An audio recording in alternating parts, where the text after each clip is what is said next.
Estamos começando aí o 13º Meetup de Clojure, organizado pelo Clojure Brasil com apoio da HI Labs. E hoje a gente vai ter uma talk falando sobre macros e o Tomás vai falar um pouco, pode se apresentar e iniciar a palestra. Joia, então. Bom, meu nome é Tomás, então, como o André falou, eu vou estar falando aí nos próximos minutos sobre macros, né? Vamos começar, então. Bom, logo de cara aí, nesse primeiro slide, a gente vê duas coisas meio estranhas aí, né? Que aparentemente não tem nada a ver com Clojure nem macro. É a imagem de uma bateria e a palavra rudimento no título. Aí no âmbito da percussão, da bateria, etc., o termo rudimento ele é usado para referenciar construções que formam a base da linguagem percussiva, né? E esse sistema de rudimentos e tal, ele possibilita a construção e execução de músicas na bateria. Ou seja, tanto na percussão como em Clojure, entendam essa brincadeira aí que eu fiz no título como a palavra rudimento como sendo fonte. Porque assim como na percussão, onde a gente tem esse sistema que nos possibilita construir música usando a própria música, em Clojure a gente tem um sistema que nos possibilita estender Clojure usando o próprio código Clojure. E macros, na verdade, é um sistema bem poderoso de metaprogramação, que nos permitem aí atingir objetivos que podem ser até meio impossível em outras linguagens, dependendo qual for considerado. Por exemplo, o quão difícil seria implementar um pattern matching ou uma estrutura nova de controle de fluxo na tua linguagem, seja ela qual for, depende dela também, como uma biblioteca ao invés de modificar o core da linguagem em si, né? Em Clojure, o poder para fazer esse tipo de coisa está diretamente na mão aí de qualquer desenvolvedor. O código são dados, né? Essa frase. Quem aqui nunca falou ou ouviu alguém falando essa frase? Mas o que realmente ela significa? Será que todo mundo tem certeza? Sabe o que ela significa? Eu não tinha, e estudar macros foi a melhor forma que eu encontrei de realmente entender o que essa afirmação aí quer dizer, né? E a interpretação para ela é muito simples. Só um pouquinho. Na verdade, todo o código Clojure é construído usando somente estruturas de dados da linguagem, né? Por outro lado, as linguagens não Lisp, né?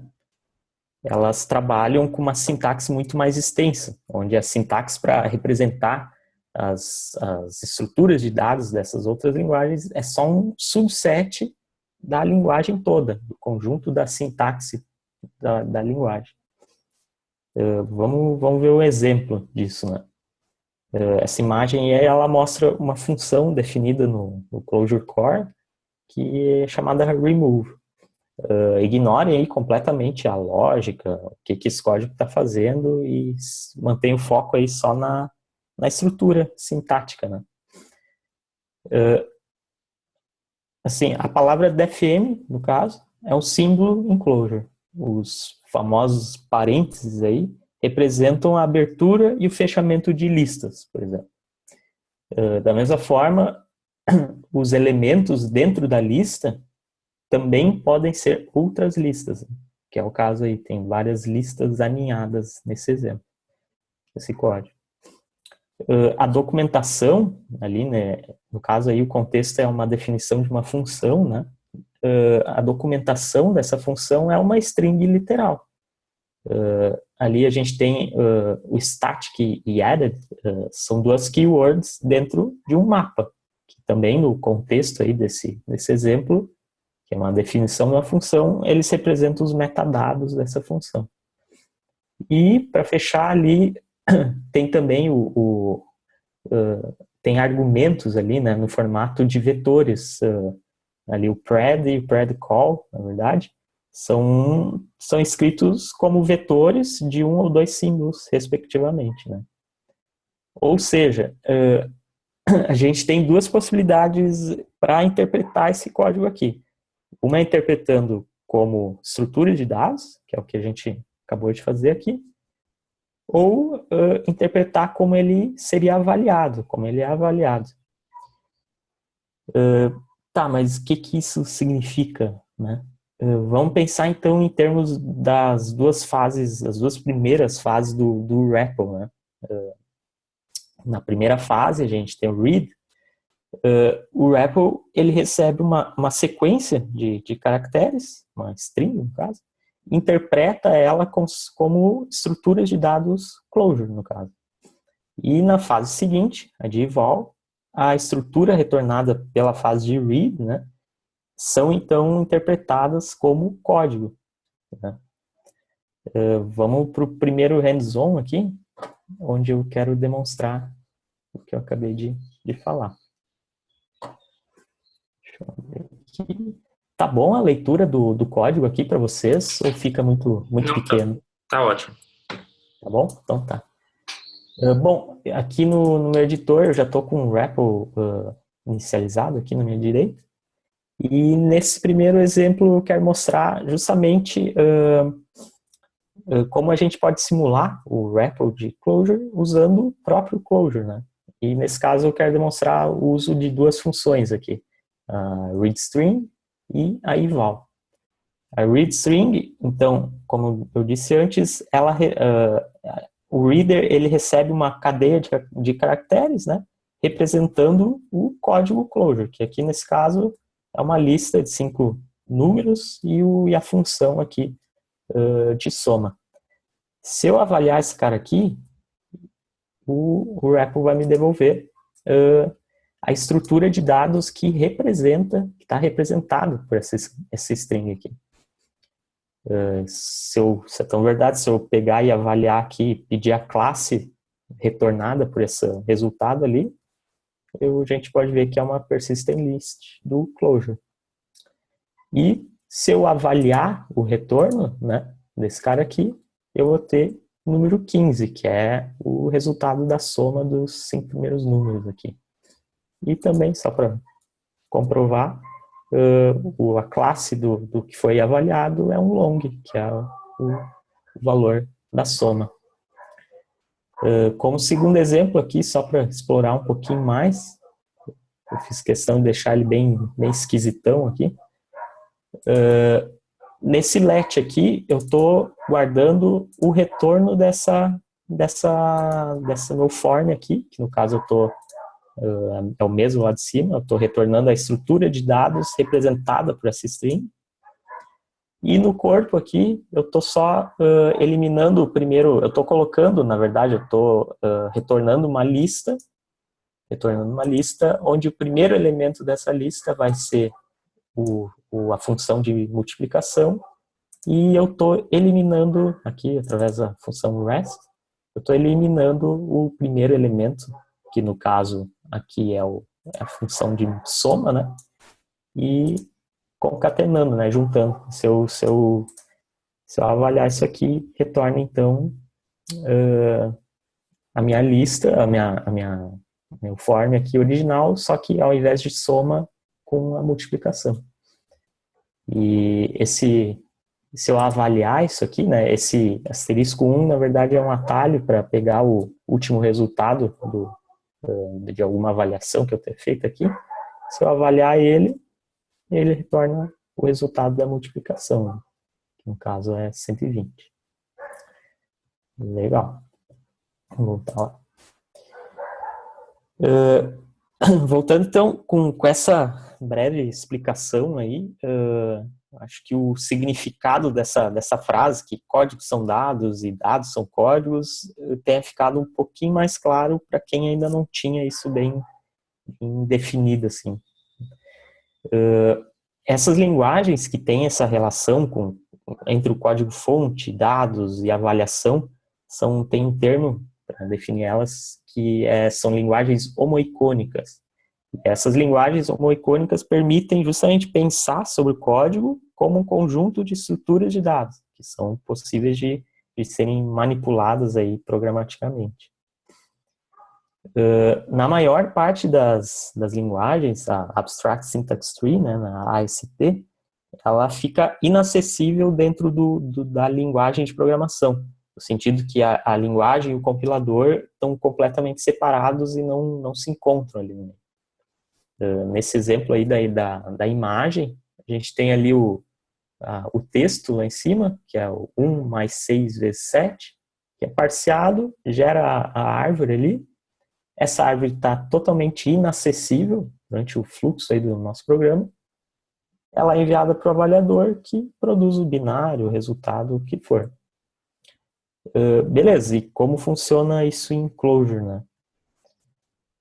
Em Clojure, ao invés de avaliar uma árvore, a AST no caso, ela composta aí por estruturas de dados internas e inacessíveis, as linguagens aí da família Lisp, que é o caso de Clojure, avaliam estruturas de dados nativas. No caso, Clojure continua avaliando estruturas de árvores, mas essas árvores são estruturadas usando listas, que são onde os nodos aí são os valores em Clojure. Pegando aí os dois exemplos dessa imagem, a gente tem ali o mais 1, 2, né?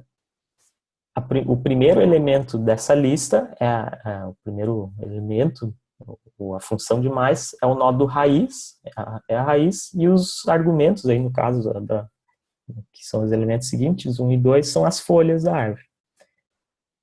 No exemplo seguinte ali, a gente tem uma expressão um pouco maior, com uma lista aninhada, e é a mesma coisa. Na primeira lista a gente tem o mais, que é o primeiro elemento, é a raiz, o segundo é o 1, que é uma folha, e o segundo elemento, que é outra lista, acaba abrindo mais uma árvore, onde aí o nodo primeiro dele, a multiplicação, é a raiz, e as folhas, os argumentos ali. Então, primeiro a gente tem essa etapa de reader, né, que converte o texto em estruturas de dados, como a gente viu, e então o evaluator, né, toma essa estrutura gerada como entrada e produz o resultado. Com a grande diferença que essa árvore gerada, ela permanece completamente acessível entre as duas fases, de read e eval.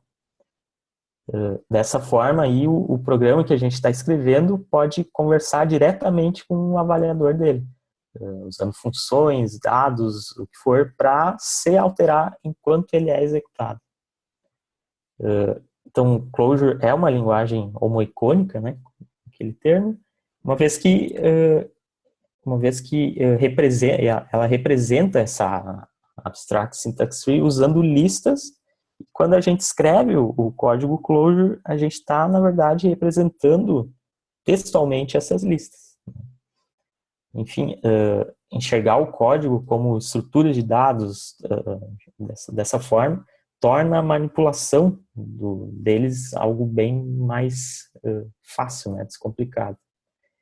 E quando a gente trabalha com metaprogramação em Clojure, no caso macros, a gente faz exatamente isso. A gente manipula estruturas de dados em nível de expressões, né, ao invés de um nível meramente textual. Bacana. Antes de entrar em como o macro funciona e como ele se encaixa nesse fluxo todo que eu venho falando, eu só quero recapitular aí alguns termos, né? O reader, ele converte o código-fonte, o texto, né? O arquivo texto que tu escreve no REPL, em estruturas de dados, Clojure. É como se ele funcionasse assim, como se fosse um tradutor entre o mundo aí de caracteres e o mundo das estruturas de dados, Clojure. Listas, vetores, mapas, símbolos, o que for. Reader macros, que eu não falei até agora, eles são, na verdade, reader macros são um conjunto de regras que servem para transformar os textos que a gente escreve, no caso, o código, em estruturas de dados, e geralmente eles possibilitam a representação dessas estruturas de uma forma mais compacta. que por sua vez depois são expandidas lá no reader, na etapa ali de reader. E é bem importante aqui não confundir reader macros com macros propriamente ditos, né? Não tem nada a ver um com o outro. Os reader macros, eles não podem, a gente não tem poder de criar eles estão definidos na própria linguagem. Quero só demonstrar alguns aqui no editor. Um segundo hands-on sobre reader macros. Deixa eu limpar aqui aqui basicamente eu tenho quase todos reader macros que estão definidos em Clojure, no caso. Pegando aqui o primeiro, quote, né, talvez o mais recorrente aí, que é o símbolo da aspa simples.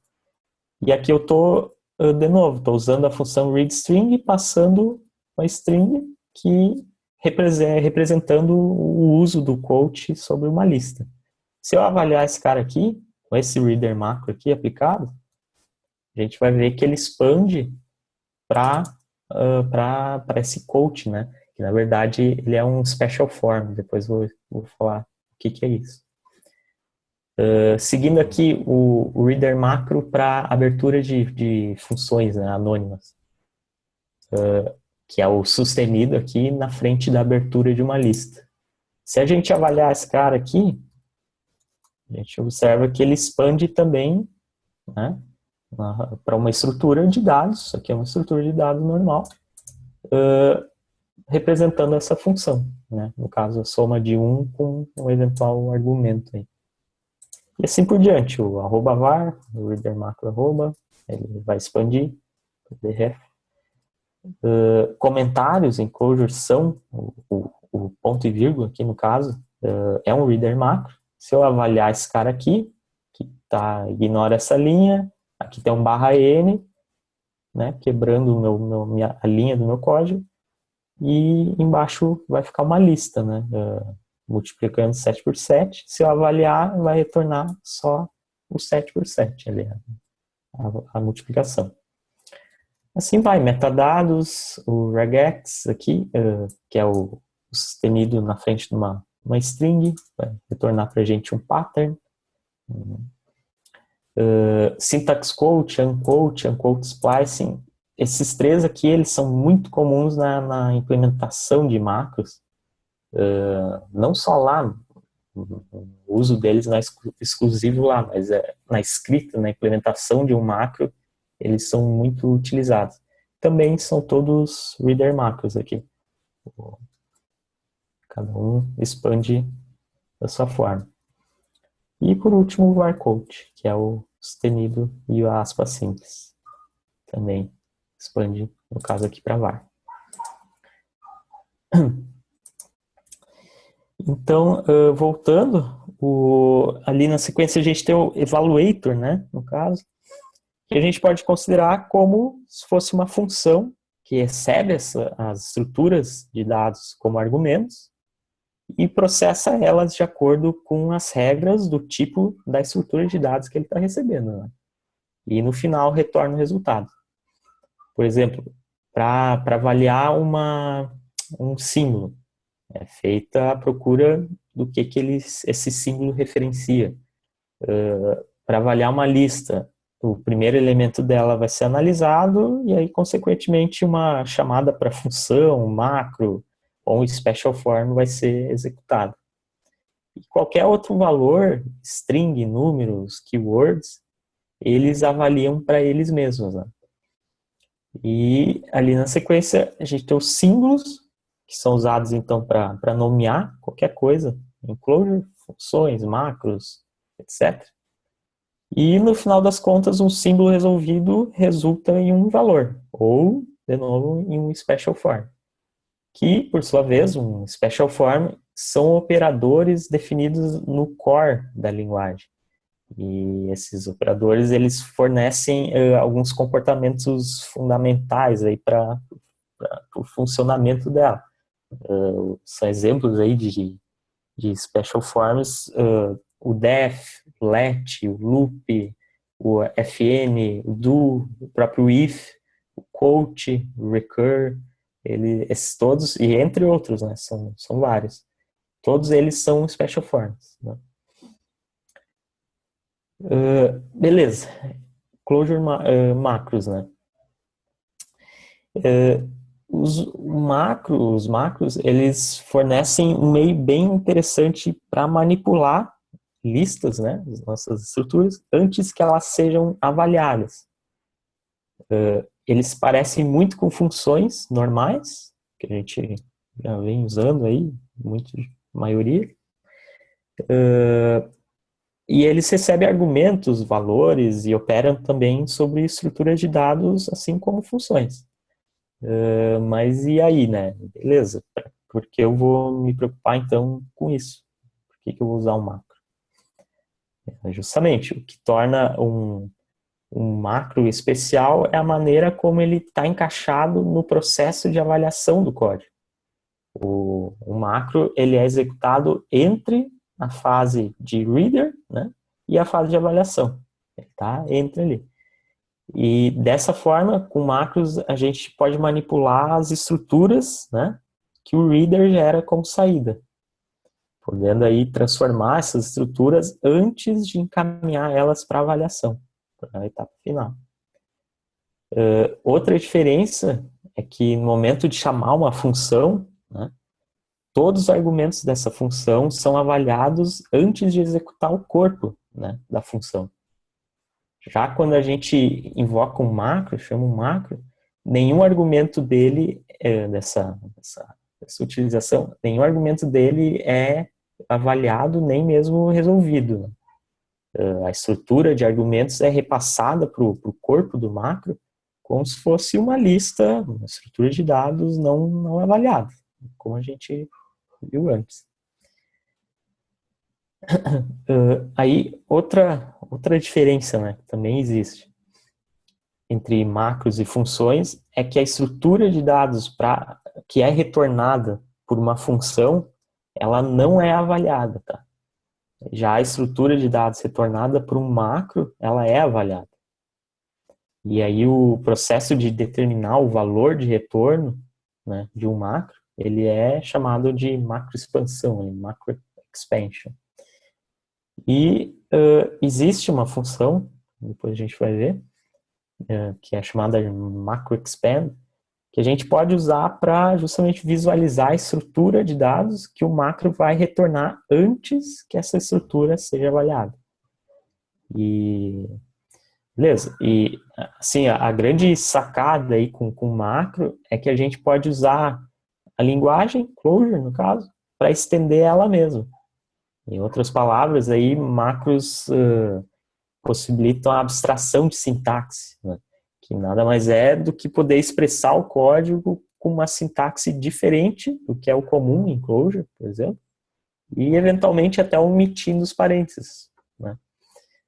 E um exemplo de syntax abstraction, né, abstração de sintaxe, seria aí o threading macro, que é a setinha, né? Depois a gente vai ver no hands-on. Esse macro, na verdade, ele nos permite aí expressar o código de uma forma um pouco diferente do que é o habitual, e até mesmo permite omitir os parênteses, como eu disse antes. Vamos ver o último hands-on, então. Aqui. Bom, nesse cara aqui, nesse hands-on, eu quero justamente mostrar aí como um macro, as diferenças, né, entre funções e macros e como usar esse macro expand para visualizar a estrutura retornada para o macro antes que ela seja avaliada. Deixa eu só reduzir aqui. Beleza. Nesse primeiro exemplo aqui, então, eu tenho aqui esse código de brinquedo aqui, essa função OP replacer, que eu defini com o mesmo funcionamento lá do caso esquisitão que a gente viu antes, né?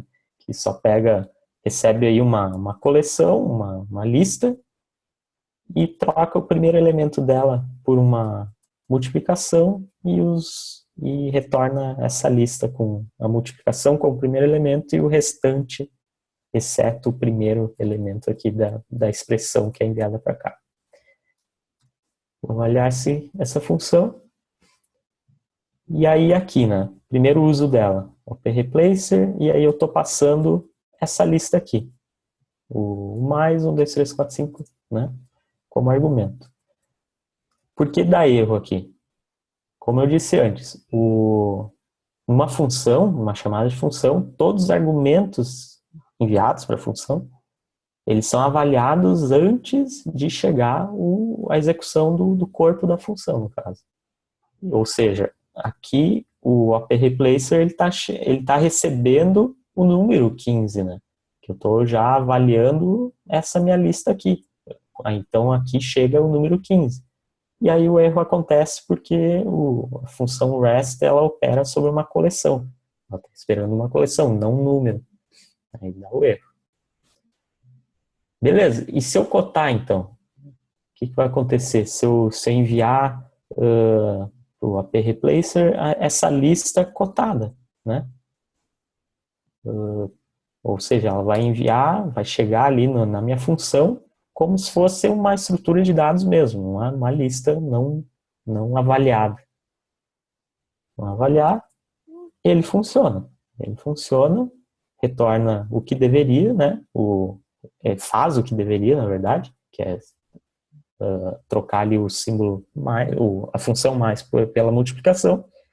Só que aqui a gente percebe a outra coisa que eu comentei antes. Uma função, ela retorna a estrutura de dados não avaliada, entendeu? Então a gente tem aqui a nossa lista sendo retornada, mas ela está aqui não avaliada. Ela retornou com a troca ali do primeiro elemento não avaliado. Logo aqui embaixo, então, eu tenho a mesma coisa, mesmo corpo, mesma execução aqui de código, só que definida como um macro. Aqui eu estou usando, em vez de defn, defmacro. Para definir o mesmo código, mesma ideia. Avaliei ele, e aí, deixa eu só apagar esse cara aqui. Avaliei ele, o macro aqui.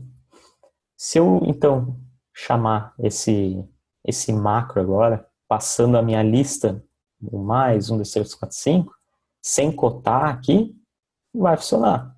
E já retorna o valor, né? Aqui a gente vê duas coisas. Primeiro que na chamada do macro, eu não precisei cotar aqui a minha lista, né? Ou seja, o macro recebe a estrutura de argumento as is, né? Não avaliada, como se fosse uma estrutura de dados mesmo, chegando aqui para ele. Beleza, faz o que tem que fazer. E no retorno, a gente viu que ele retornou já o resultado da multiplicação, no caso. Ou seja, ele já retornou a estrutura de dados avaliada. Então, são duas coisas aqui acontecendo para a gente observar. E aí um desafio aqui. Por exemplo, se eu enviar cotado, se eu cotar aqui o meu argumento para o macro, o que vai acontecer aqui? Alguém sabe? É um desafio aí. Qual o valor que vai ser retornado? Dou-lhe uma. Estão aí ainda, gente?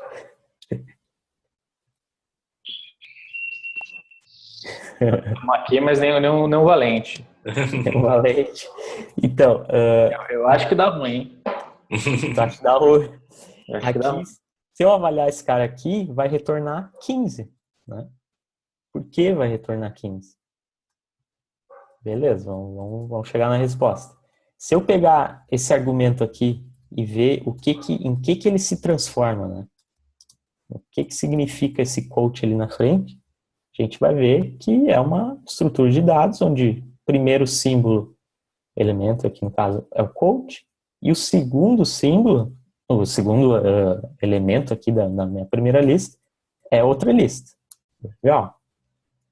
E agora eu vou invadir o exemplo 2 ali seguinte, já usando o macro expand, para ver o que está acontecendo com esse meu macro OP-replacer, no caso. Eu vou enviar aqui para ele esse cara aqui. Aqui vocês observam que eu estou cotando aqui o que eu estou mandando para o macroexpand, porque macroexpand é uma function, tá? É definida lá no Clojure Core. Tá aqui, ó. Então, ou seja, eu tenho que passar o argumento para ele cotado, senão ele já vai interpretar, já vai avaliar antes de executar ela. Vamos lá, vou voltar. Então, se eu avaliar esse cara aqui, a gente vai ver, ó, o que o macro está retornando já avaliado, no caso. Ele tirou o coach, né? Aqui, ele fez o que ele está instruído a fazer. Tirar o primeiro elemento da minha expressão que está chegando para ele, que no caso é o coach, e pôr a multiplicação. E, no caso aqui, como é um macro, ele já retorna essa estrutura avaliada. Ou seja, 15, né, que é a soma aqui dessa sublista, vezes nada, 15. Então, esse é o resultado. 15. Por isso que é importante essa diferenciação, né, no momento que os argumentos são avaliados, a diferença entre chamar um macro e chamar uma função, tanto no sentido dos argumentos, o que acontecem com eles, por que eu preciso cotar, quando, né, e o retorno em si. Uma função retorna a estrutura não avaliada e um macro uma estrutura avaliada. E aí, aqui eu já tinha invadido um pouco sobre macro expansão. Clojure nos oferece aqui macro expand e macro expand 1. Sendo que o 1 é bem o que o nome está falando. Eu vou fazer uma expansão por vez. Tá? Aqui eu tenho esse macro when false, avaliei ele. Se eu fazer a expansão dele, aqui eu estou usando ele, tá? When false, uma condição e resultado. Se eu expandir esse cara aqui, com o macro expand, também observe que eu estou cotando ele, porque se eu tirar esse cara vai dar erro. Quer dizer, não vai, mas não vai fazer o que eu quero fazer. Se eu expandir esse cara, deixa eu limpar aqui, fica muito baixo. Se eu avaliar essa expansão, a gente percebe ali. Ele retornou o corpo aqui do macro expandido, né, em 1. O macro expand, sem o traço 1 aqui no caso, ele faz a expansão recursiva. Ele expande todos os macros que o meu macro esteja usando. Que no caso aqui, o when false, esse macro de brinquedo aqui, ele está usando o when aqui. E o when é um macro definido também no Clojure Core aqui. No core do Clojure, def macro when, e que na verdade resulta um if ali com um do. Então, se eu voltar aqui, se eu voltar e então avaliar esse form aqui expandindo com o macro expand, vocês vão ver lá, deixa eu aumentar aqui. Ó, no macro expand 1, ele expandiu, só que manteve o when. E o macro expand, ele inclusive expandiu o when, né, que ficou sobrando ali. E aí gerou essa estrutura, ou seja, esse meu macro aqui, when false, ele, no final das contas, ele manipulou meus argumentos para chegar até isso aqui e já executou, já avaliou o resultado final. Legal. E aí o terceiro exemplo aqui, que é justamente sobre esse lance de abstração de sintaxe, né, que eu comentei ali no final. O threading macro aqui, que é a setinha, também está definido como um macro no Clojure Core, no namespace. Está aqui ele. Enfim, não vamos entrar no detalhe, que é um código mais complexo. Vamos voltar aqui. percebeu aí que eu fiz questão de não usar os parênteses aqui. Eu poderia ter aplicado os parênteses sobre cada elemento aqui, mas eu fiz questão de deixar sem. E se eu avaliar, se eu expandir, né? Se eu expandir o uso desse cara aqui, vamos ver que é um código Clojure retorna, né? Um código Clojure convencional, digamos, com as listas, sublistas e escrito de uma forma habitual, assim, digamos, com os parênteses e tudo mais. E aqui ele está levemente diferente, né? De uma forma sequencial. Essa abstração de sintaxe que, por exemplo, esse macro aqui possibilita. Beleza. E é isso. E é isso. Na verdade, essa apresentação eu quis mostrar nessa primeira aí o que são os macros de uma forma mais abrangente aí, conceitual, né? Pegando os conceitos da linguagem e mostrando onde o macro está encaixado aí e o que deixa ele, o que diferencia ele, né? Torna ele especial aí no conjunto da obra. E para uma próxima eu pretendo preparar um material explicando as técnicas para implementar o macro e os problemas mais comuns que acontecem, e além de demonstrar por que não é legal, não é nem um pouco interessante sair escrevendo macro para tudo. E é isso, deixo essa frase bonita aí do nosso amigo e obrigado pela atenção e o tempo. Show. Alguém tem alguma dúvida? Gostaria de tirar alguma dúvida? Pode escrever no chat se não conseguir falar.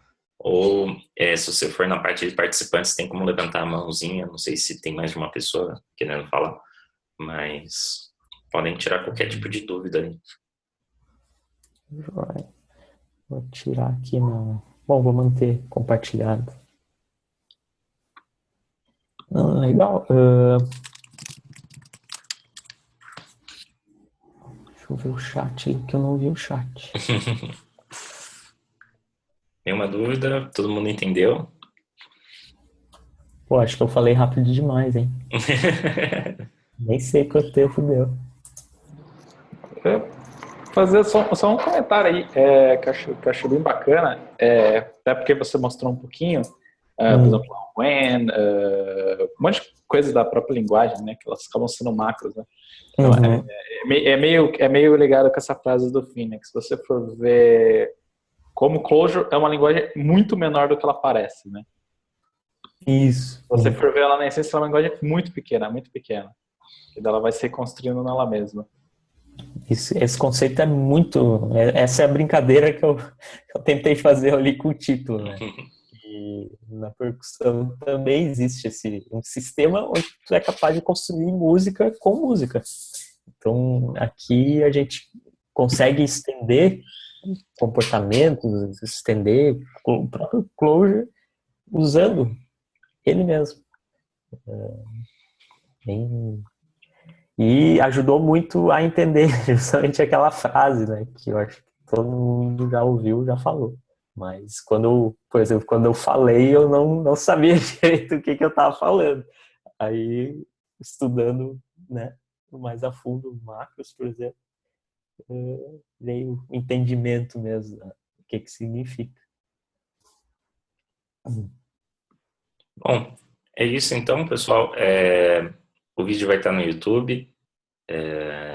E qualquer dúvida que tiver depois, pode falar no Slack do Clojure. Tem lá Clojure Brasil, lá no Clojurians. Ou no grupo do Facebook. Qualquer coisa, só chamar lá. E a gente se fala então. Encerrar a gravação.